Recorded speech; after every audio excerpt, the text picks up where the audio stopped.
Merci au Seigneur. On bénit Dieu d'être ici ensemble pour écouter sa parole. Merci les frères qui nous avons invités.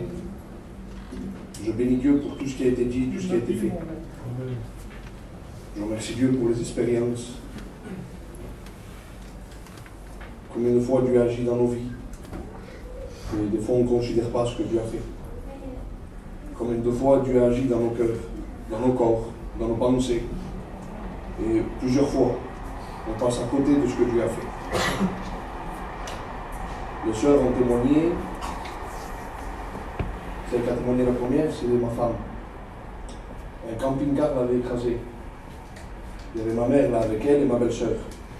Ma mère, quand elle a vu le coup, elle a dit, frère, que je croyais qu'elle était morte. Dieu a guéri. Dieu a béni. L'autre qui a témoigné, c'est ma cousine Stéphanie. Elle devait perdre le bras et peut-être pire. Dieu a béni aussi. Amen. L'autre qui a témoigné, c'est aussi ma cousine. Elle a grandi sans père. Et tout le long de sa vie, elle a eu ce manque en vérité. Elle aurait pu le rencontrer avant, mais Dieu avait décidé que c'était maintenant. Parce qu'aujourd'hui, c'est une chrétienne affermie et elle peut lui apporter l'évangile à son père. On ne se rend pas compte, mais nos vies sont entre les mains de Dieu. Amen.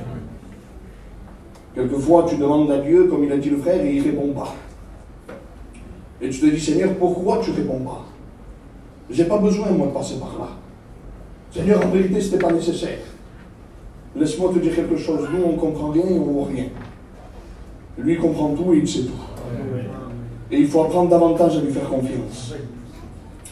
Je voudrais qu'on prenne un verset ensemble et on va essayer de parler ensemble de l'œuvre de Dieu. Jean 6, 28 à 29. Je vous laisse le temps de prendre le verset pour ceux qui ont la parole.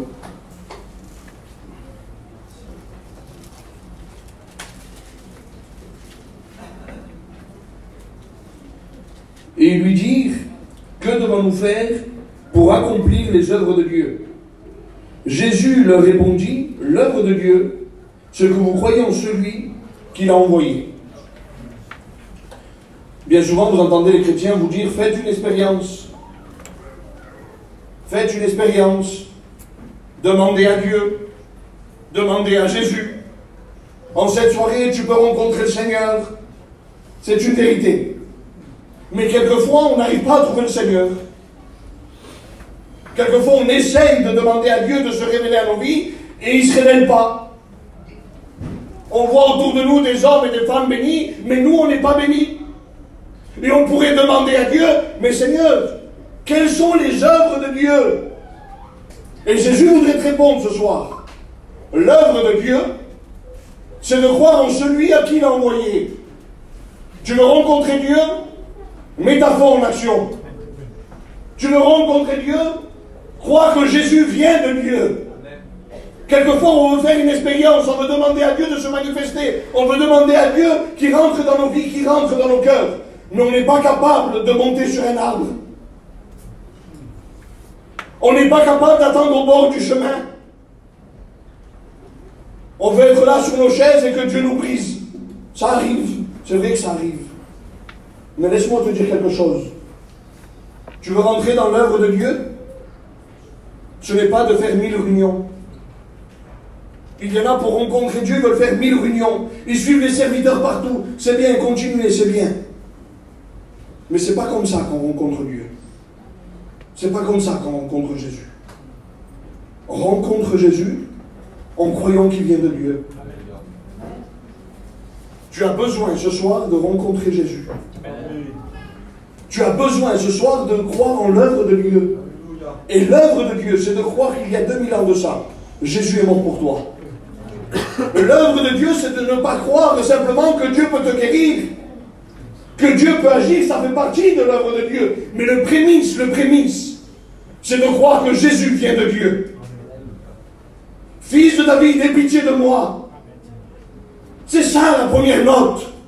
La première note de ta vie chrétienne, la première note de ton expérience, c'est de demander à Dieu d'avoir pitié de toi. C'est de demander à Jésus d'avoir pitié de ta vie. On a besoin ce soir de demander à Dieu, avec un cœur vrai et sincère. On connaît des personnes qui ont été guéries par Dieu. On en connaît des personnes, des cancers, et ce que vous voulez. Ils ont été guéris. Dès qu'ils ont trouvé la guérison, ils sont partis dans le monde. Ce n'est pas le but de Dieu. Ce matin, je parlais avec un cousin à moi, avec le respect que je vous dois à tous. Il y avait un foyer qui attendait un bébé depuis 15 ans. Dieu a donné. Vous savez ce qu'ils ont fait? Ils sont partis dans le monde. Ils sont séparés. L'œuvre de Dieu, ce n'est pas les miracles. Ça fait partie de l'œuvre de Dieu. Mais ce n'est pas le prémisse. Tu veux rentrer dans l'œuvre de Dieu? Crois que Jésus vient de Dieu. Il faut remettre les choses à leur place.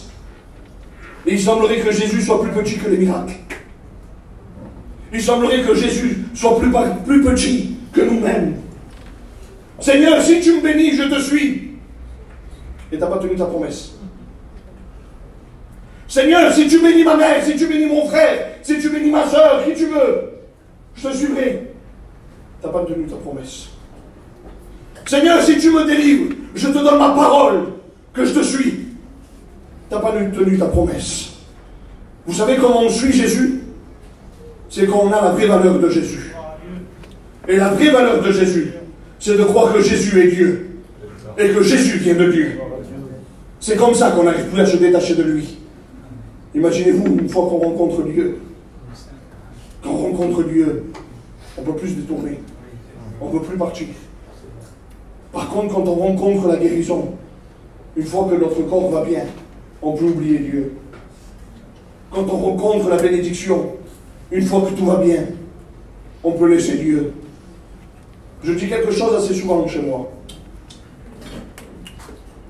Là-bas, après juste.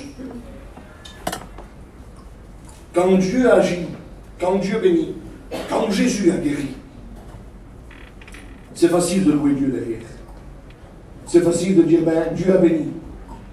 Et maintenant je le suis parce qu'il a béni.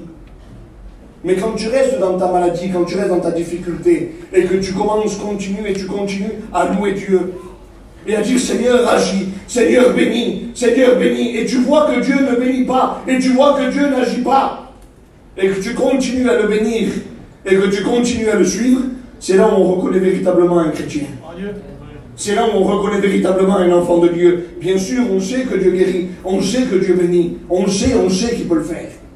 Et on sait qu'il sait le faire. Mais laissez-moi vous dire quelque chose. Ce n'est pas le plus important. Ils vont me poser la question, ils vont dire qu'est-ce que c'est les œuvres de Dieu? Et Jésus va restructurer ça. Et il va dire l'œuvre de Dieu, c'est de croire en celui à qui il a envoyé. Est-ce que tu veux croire en Dieu? Elle est là la question en vérité. Est-ce que réellement tu veux croire en Jésus? Ou est-ce que tu es ici à La Réunion parce que tu as pris l'habitude de venir à La Réunion? Moi, ça fait des mois que je vais à La Réunion, mais voilà, je n'ai pas pris de décision. Moi, ça fait des mois que j'écoute la parole, mais voilà, mais j'avance, hein. J'avance. Dieu ne veut pas que tu avances. Dieu veut te délivrer. Dieu veut te bénir. Dieu veut que tu aies la paix. Et en ayant un aussi grand Dieu, on est en train de le limiter avec nos paroles, nos pensées. Ah, mais moi j'avance. C'est bien d'avancer. Mais le mieux, c'est d'être sauvé. Le mieux, c'est d'être délivré. Et tu as besoin d'être délivré par Dieu. Tu as besoin de te sentir sauvé. Tu as besoin de vivre dans la paix. Tu as besoin de sentir le secours de l'Éternel. Et aujourd'hui, tu te suffis des miettes. Et tu te contentes de cela. En te disant, non, mais j'avance.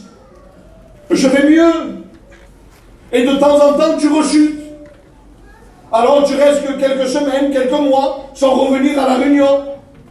Ah, il y a 2 semaines, j'étais bien. Il y a 2 semaines, j'étais fort. Qu'est-ce qui a changé en 2 semaines? Tu sais pourquoi?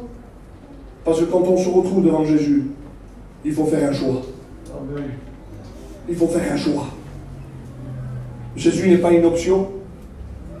mais pas quelque chose en plus. Jésus, il est la vie. Alors, ce n'est pas quelque chose qu'on actionne de temps en temps. Tu te dois de vivre avec Jésus. Tu te dois de vivre avec lui. Tu te dois de croire réellement que l'œuvre de Dieu, c'est de croire en Jésus. Vous dites Amen, l'Église? On prend ensemble Jean 5, 39 à 42. Vous sondez les Écritures parce que vous pensez avoir en elles la vie éternelle. Ce sont elles qui rendent témoignage de moi. Et vous ne voulez pas venir à moi pour avoir la vie. Je ne tirerai pas ma gloire des hommes, mais je sais que vous n'avez point en vous l'amour de Dieu. Il y a des personnes qui cherchent dans la parole la solution. C'est bien, c'est vrai que c'est la parole la solution. Mais si vous lisez la parole sans Jésus, vous n'avez jamais trouvé la solution. Il y a des scientifiques qui lisent la Bible en long, en large et en travers. Ils pourraient mieux l'expliquer que nous. Mais ils ne sont pas bénis. Ils n'ont pas la paix. Alors on essaye de sonder les Écritures, on essaye d'aller voir les serviteurs et de poser plein de questions sur l'Apocalypse. Plein. Mais tu ne poses pas de question pourquoi Jésus est mort? Pourquoi Jésus est ressuscité? Pourquoi Jésus est venu sur terre? Pourquoi Dieu a choisi ce plan? Pourquoi il a fait de cette manière? Non, ce que tu préfères, c'est l'Apocalypse. Ce que tu préfères, c'est les questions où même toi, tu ne comprends pas la réponse. Excusez-moi de vous le dire comme ça, je me sens libre. Arrête de penser à l'Apocalypse. Que Dieu fasse que tu ne voies pas l'Apocalypse. Amen. Tant mieux si tu comprends rien dans l'Apocalypse. Mais essaye de comprendre Jésus. Amen. Essaye de comprendre pourquoi il est venu sur terre. Essaye de comprendre le plan de Dieu. Imaginez-vous que dès la Genèse, dès le commencement de la Bible, Jésus est déjà annoncé. Ce n'est pas l'Apocalypse qui est annoncé d'entrée, c'est Jésus. Tu as besoin de comprendre d'entrée, dès le commencement, qui est Jésus. Et en comprenant qui est Jésus, tu as la solution à ta vie. Alors on sonde les Écritures, on cherche. Je sais que je vais trouver la solution. Tu lis la Bible, ah Seigneur, ça m'a fait du bien. Parce que la Bible, elle est comme ça. Elle fait du bien. Que tu veuilles ou pas, elle fait du bien. Dès que tu es en contact de la parole, elle te fait du bien. Mais ça ne guérit pas. Celui qui guérit, c'est Jésus. Celui qui sauve, c'est Jésus. Celui qui délivre, c'est Jésus.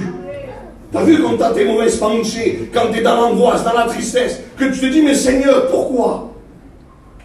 Seigneur, pourquoi? Tu sondes les Écritures afin de trouver la solution, afin d'avoir la vie. Tu essayes de voir les chrétiens, tu essayes de poser des questions. Laisse-moi te dire quelque chose. Elle n'est pas là, la solution. La solution est de dire oui à Jésus ce soir. Elle est là, la solution. Et après, pose les questions que tu veux. Mais on met bien souvent la charrue avant les bœufs. On met la charrue devant et après on dit au bœuf, vas-y, pousse. Avance. Tout est à l'envers. Ça ne marche pas. Ce n'est pas dans le bon sens. Jésus est le prémisse. Jésus est le premier. Et il doit reprendre la place de premier. Amen. On prend ensemble Matthieu 7. J'ai encore 10 minutes, les frères. Matthieu 7, 24. C'est pourquoi quiconque entend ces paroles que je dis et les met en pratique sera semblable à un homme prudent qui a bâti sa maison sur le roc. La pluie est tombée, les torrents sont venus, les vents ont soufflé et se sont jetés contre cette maison. Elle n'est point tombée parce qu'elle était fondée sur le roc. Il peut avoir les épreuves, parce qu'il va en avoir des épreuves. Il pourra avoir les épreuves, il pourra avoir ce que vous voulez vous. Et la maison restera debout. La maison ne s'écroulera pas. Parce que celui qui habitera dans cette maison ne permettra pas que les murs s'effondrent. Celui qui prendra toute la place dans la maison, ce sera lui le fondement de la maison. Et quand on est en fondement en Jésus, il n'y a plus rien qui s'écroule, il n'y a plus rien qui tombe. Mais quiconque entend ces paroles que je dis et ne les met pas en pratique sera semblable à un homme insensé qui a bâti sa maison sur le sable. La pluie est tombée, les torrents sont venus, les vents ont soufflé et ont battu cette maison. Elle est tombée et sa ruine a été grande. Après que Jésus a achevé ses discours, la multitude fut frappée par sa doctrine, car il enseignait comme ayant autorité et non pas comme leurs scribes. Qu'est-ce que tu comptes faire ce soir? Est-ce que, encore une fois, la parole de Dieu va être une fable? Va être une poésie? Excuse-moi de te dire ça. Un Doliprane. J'ai mal à la tête, donne-moi un Doliprane. Ça va passer. Tous les 6 heures, il faut en prendre. Hein? C'est pas ça la parole de Dieu. La parole de Dieu est une construction. Et tu te dois de construire. La parole de Dieu, c'est pas à chaque fois que je vais mal, je vais la sortir. Je me sens pas bien, en ce moment je suis angoissé. Ça se voit qu'il faut que j'aille à la réunion. C'est pas ce qu'il te faut. Ce qu'il te faut, c'est réellement Jésus dans ta vie. Pardon, c'est pas moi qui le dis. Et si vous êtes vexé, voyez avec Jésus. La Bible dit que celui qui construit sans Jésus est un homme insensé. Mais celui qui est censé construit avec Jésus. Celui qui est censé construire avec Dieu. Et tu as besoin ce soir de construire complètement ta vie en Jésus. Amen. Dieu connaît ta solution. Dieu sait la situation par laquelle tu passes. Dieu sait par quel intérêt tu es venu à la réunion. Dieu sait ce que tu es en train de lui demander. Et laisse-moi te dire quelque chose. C'est que Dieu est en train de sonder ta vie. Amen.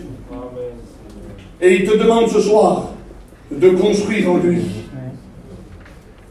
Ça fait des années, peut-être des mois, peut-être des semaines, que tu demandes à Dieu de faire une expérience. Et tu en as fait. Mais ça t'a pas fait changer de vie. Ça t'a pas fait prendre de décision. Vous croyez que Dieu se déplace pour rien? Vous croyez que Dieu fait les choses pour rien? Quand un homme se déplace, on le respecte. C'est vrai? Quand quelqu'un se déplace et vient vous voir, vous ne le respectez pas, vous? On le respecte. Alors imaginez-vous, quand vous avez demandé quelque chose à Dieu et qu'il se déplace. S'il vous plaît, si vous avez demandé à Dieu de se déplacer et qu'il s'est déplacé, respectez votre parole. Respectez ce que vous avez demandé à Dieu. Amen. Seigneur, je t'ai fait déplacer, moi. Tu as agi, tu as fait. Ça y est, je m'en vais. Excusez-moi de vous dire ça, c'est un manque de respect. C'est un manque de respect. Tu as fait déplacer Dieu, tu sais ce qu'il te reste à faire. Je ne demande pas de l'accepter, mais au moins de commencer à le respecter. Amen.